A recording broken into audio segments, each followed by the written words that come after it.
Before we start this video, I have a joke. What killed the dinosaurs? The Ice Age!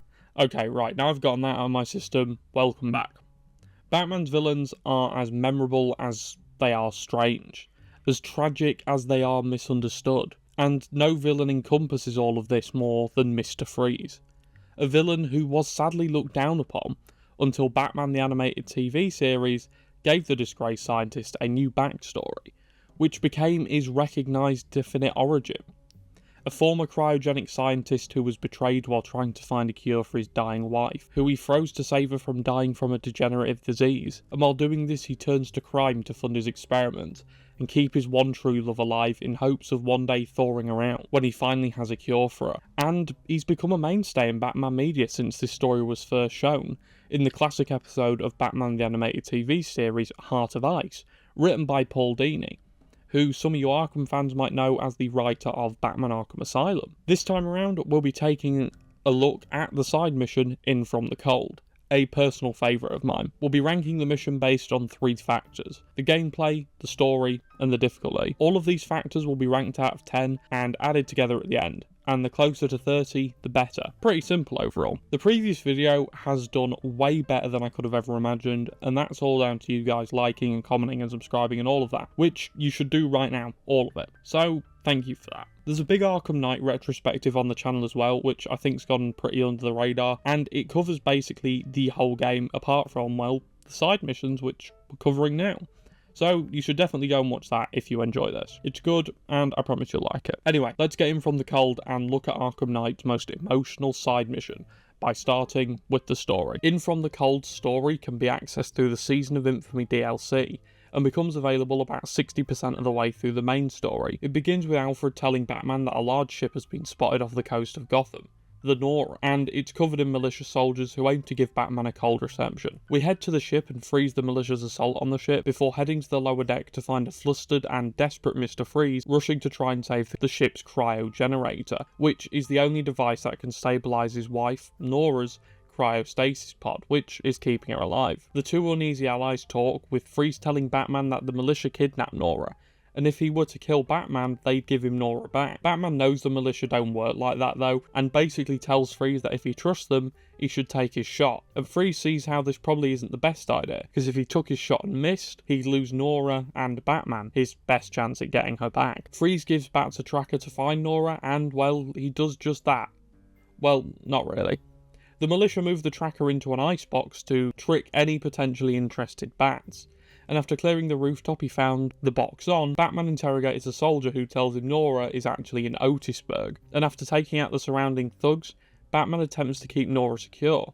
But the pod opens and Nora comes out, free from her icy hell for the first time in over a decade. Batman tells Freeze his wife is awake, and after a short back and forth she tells him she just wants to live her last few days out with him, but he says he can try to get her safe so he can come and create a cure for her. But as the conversation comes to an end, the generator on Freeze's ship blows up, and so Batman puts Nora in the back of the Batmobile, and the two race to go and find Victor, only to be confronted with an army of militia Jones trying to take him out. And as the fight gets too overwhelming for the combined forces of Batman and Freeze, Freeze reluctantly sacrifices his last chance at saving Nora, after he realises everyone here is going to die if he doesn't do it, and in doing so he detonates the ship's generator, taking down all of the militia forces and saving his wife, but only for a few days. When the snow settles and Freeze and Nora finally reunite, she tells him she doesn't want to be saved, and she was awake the whole time she was frozen, essentially in limbo for over a decade. And this is what makes Freeze realise he needs to enjoy their last few days that she has alive together, enjoying their final few days before the disease inevitably takes Nora from him again. Alfred asks if they should keep tracking them, and Batman lets them go free, knowing Freeze won't be an issue now. And as snow covers the Gotham skyline, the couple set sail. Where do I even begin with this story? It's amazing. It's fairly short, but just long enough to pack all the emotional gut punches and cool moments in which are the foundation of any good Mr. Freeze story. My favourite part of this story is how they handle Nora. In most stories where the focus is just on Victor and his wife, Nora feels like an object, like a plot device to either be used as bait for Freeze, motivation, or an emotional crutch for Freeze to pin his crimes on. But after the second part of this mission, It really feels like Nora is her own character. And obviously this is helped by the fact we get a rare, actual, alive appearance from her, which is nice to see. You can tell how much she's hurting throughout the missions, and she knows how much Victor wants to save her. But she doesn't want that anymore. She's been frozen in time for, like I said, over 10 years. And when she finally gets free of her icy prison, she knows that she can't be saved. She is a ticking time bomb, and she knows this, and it's only Victor's hope that keeps her stuck in the limbo of being frozen. And so he's actually torturing her while trying to save her, which brings up the moral implications of him trying to save her in the first place, and in doing so, keeping her in a constant state of pain and confusion. And a line at the end after Victor tells her he doesn't want her to die, and she just replies with, "Then let me live." Damn. Okay, that's depressing.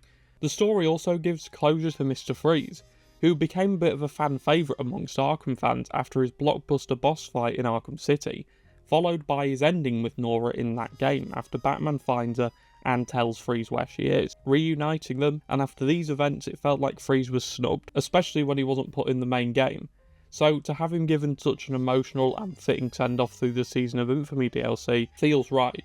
And I think they nailed the whole thing. It's short and sweet, it doesn't overstay its welcome and make people wish Freeze would just thaw out and die, and it doesn't underwhelm people either. And I really like the fact they gave this character who people love plenty of time to shine in his final outing in the series, and did it in a way which felt like it could have been in the animated series, and felt like it was full of respect for both the characters and the source material. Overall, I think this story is great. Like I said at the top of this part, the fact this mission isn't too long but still manages to make you feel for Freeze, and it doesn't paint him in the light of a bad man but a conflicted one, really shines through, and they did a great job at making this whole mission line feel like something from the animated series, and I think that's pretty hard to do in the Arkham universe. I love how they handled Nora, and I think the ending Freeze and her get is one they deserved after all they'd been through until this point. And my only quote-unquote critique, if you could even call it that, was that I wish it was slightly longer, and for that reason I'm going to give it a very respectable 10 out of 10. Onto the gameplay. The overall gameplay of these missions is good. It consists of 2 stealth sections of different sizes, a combat section which is relatively small but varied in terms of enemies, and finally a Batmobile section. Now, I love the fact these missions are varied. Arkham Knight is so streamlined and perfected, whether it comes to the combat, the stealth, or even the driving. And so the fact that this mission gets plenty of variety across its 4 main missions is a really nice change, because some missions are either all the way into stealth, all the way into combat, or in some cases all the way into the Batmobile, which can get repetitive. But this mission line lets the game's gameplay shine through, and the urgency which is placed on the player to complete them add a level of wanting to be as efficient as possible while doing them. I specifically want to discuss the first stealth section and the last Batmobile section.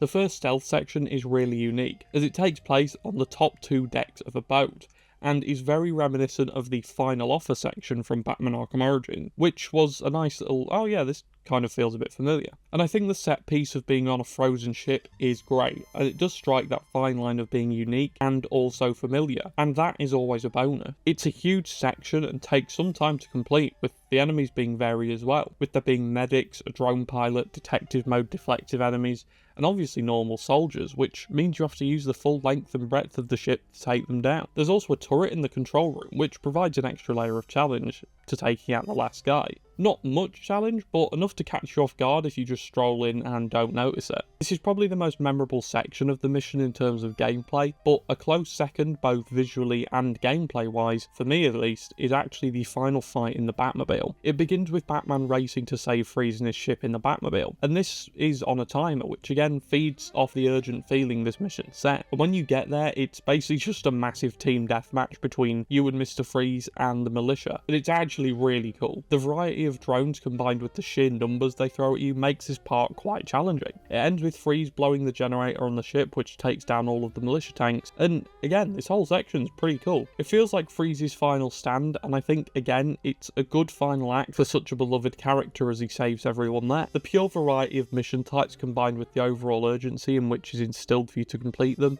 really makes you feel like you're in a race against time to save Nora and fight back the militia who've taken her. There is a small combat section, and this is a little bit lackluster. However, not in the way that it's too easy or poor quality. Every other section in this mission feels like, I don't really know how to explain it, but like, if you've seen the Magnificent Seven, like the ending of that, like very sort of final standy. And this bit is a very short and sweet combat section, but it pulls it back with the sheer variety of enemies within the section, having ninjas, a brute, and normal guys. And so I can't hate on it too much. It's still fun, and although the weakest of the sections of these mission lines, it still feels good to play. It doesn't take away from the overall experience of the mission, because it's fun and it's another excuse to use the combat of the game. Overall, the gameplay of this mission is good. It gives the player plenty of opportunity to experiment with each part of the game, and while keeping it varied, and even using the Batmobile to its full extent, and in a fun and healthy way which doesn't make you feel like it's shoehorned in, at least in my opinion. So, considering the stealth sections are both fun, the combat section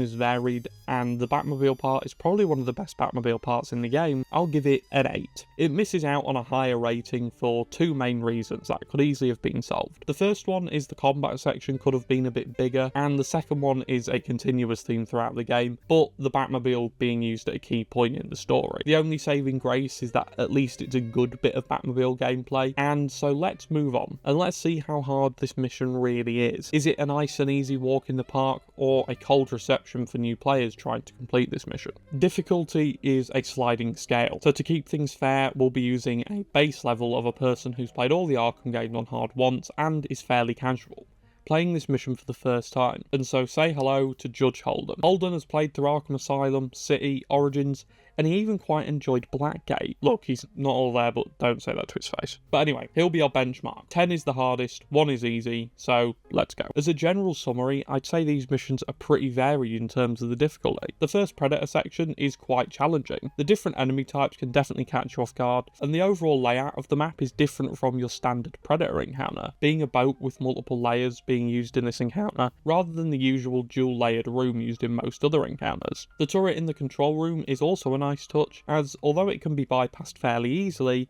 it can be a stumbling block if you somehow don't notice it, and the drone pilot and other enemies can definitely cause issues. The second encounter is the combat encounter, and again, if you go in unprepared, it can be fairly tricky, nothing too hard, but the placement of the ninjas, which I know personally always throw me off my combos because they're in different attack patterns, and the one brew is also another stumbling block. That actually managed to hit me when I was recording gameplay for this video. It's a pretty small group of enemies, but varied, and this does make it a bit of a challenge. The third section of the mission is another Predator section, and it's a really cool layout on what I think is the ruins of an old rooftop. It's really unique, and for whatever reason reminded me of a Call of Duty multiplayer map. It's covered by 3 snipers, and there's quite a few enemies which need to be taken out to get to Nora, and this bit was actually fairly difficult. Again, not overly hard, but certainly a section which caused me some issue, and I quite enjoyed the map layout and challenge it posed. And finally, the Batmobile section. The race to get to Freeze is fairly easy, and the time limit,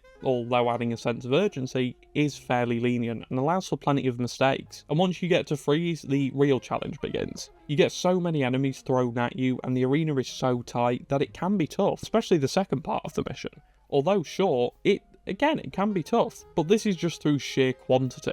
And so this section can be a stumbling block if you're not switched on and don't use the many tools the Batmobile provides. Overall, the difficulty is varied, much like the mission types. It can be easy, or it can be fairly difficult at the drop of a hat. I think the judge over here would find it a fair challenge. He'd probably be fine and get through it, but he'd definitely have to think about what gadgets to use and where the enemies were in each given section. So I've judged that the difficulty is fairly balanced, and sometimes slightly unfairly balanced on the harder side, and therefore it's been given an 8. Overall, In From the Cold is a really fun, emotional and gripping send-off driven by its characters, and I think it's a great send-off for Mr. Freeze in this universe. And however fleeting his happily ever after might be, I'm glad we got to see it play out. Nora is handled really well. Freeze finally gets his real ending, and I think Rocksteady chose a really fitting and faithful ending for one of the most beloved characters in the Batman universe. This is all helped along by the fact that the mission variety is good, and the missions themselves all feel fairly fleshed out, and they don't just feel like a cheap way to get Freeze into the game. The characters are the real driving force behind this mission though, and they're all painted in a way which makes you realise that everyone apart from Nora here is definitely in the grey when it comes to morality, and I think it nails the feeling of a quintessential quintessential Mr. Freeze story. It's emotional, fun, and leans into Batman's more over-the-top side, and it finishes off with Freeze and Nora finally getting their happily ever after, even if only for a few days. This mission line is really good. Great even, and it will be a cold day in hell when you hear me really criticise this mission, because although it has some flaws, there isn't really much to dislike here, and for that, when we combine all the scores, it finds itself on a very respectable 26 out of 30. I'll be revealing the league table at the end of the series so we can see in one big table which side mission is the best in Arkham Knight, but for now, Mr. Freeze sits atop the pile. Thank you so much for watching. The channel has been doing really well lately, and that's all down to you guys. We just passed 200 subscribers, which is kind of crazy actually, considering we're on 160 when I did the Two-Face video. So thank you for that. Subscribe, like, and go watch the previous video to see where Two-Face Bandit fits into this whole side mission thing. But thank you for watching, see you next time, and goodbye.